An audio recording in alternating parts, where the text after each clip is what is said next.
Getting comfortable in discomfort is an acquired skill that mires deeply in ambition. How ambitious are you to become a better being better? What depths would you go to limit self-suffering? Those inquiries alone are early examples of voluntary discomfort. Why? Because anything worth having will have a measure of discomfort.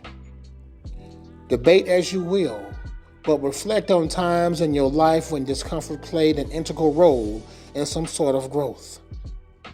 You did not die, as you are here and have clicked onto the video and/or the like button.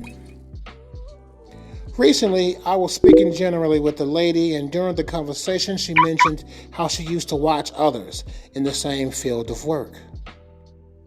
I am aware of people watching people because of my attention to detail.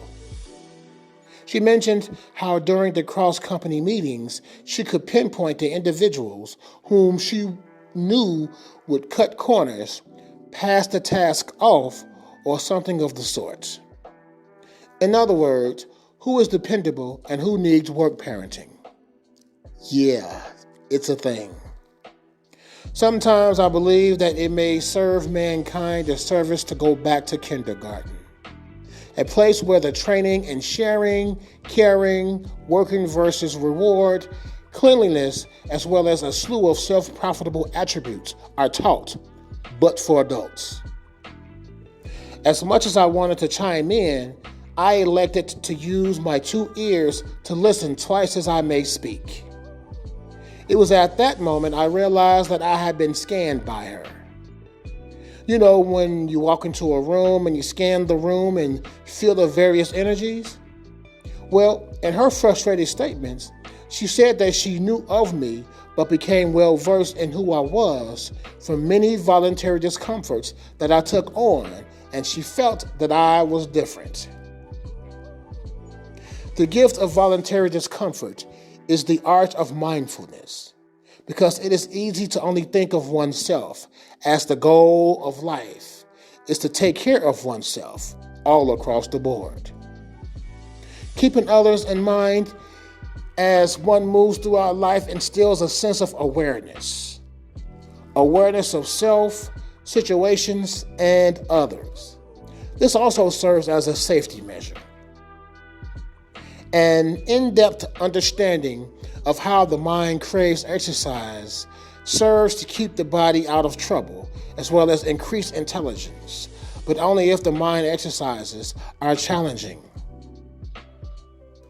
As intelligence increases, so goes wisdom.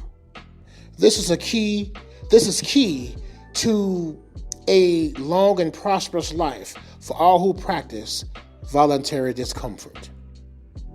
Now, if you're one of those types that says to themselves and others that you will not be uncomfortable, you are lying to yourself. Think about it this way. Have you worked a job that you disliked but stayed until something else came about? That's voluntary discomfort. Have you been in the company of anyone that you did not care for and yet remained around them until you did not have to be? Why did you do that? I'm thinking either you're a glutton for punishment or it was voluntary discomfort. I listened for another few minutes before I had to acknowledge the gems that she was dropping. It was at this time that I informed her that I believed in prioritizing the hardest tasks first, and that way, everything else is done in comfort and at a steady pace, and everyone is happy until they're not. And that's the reality.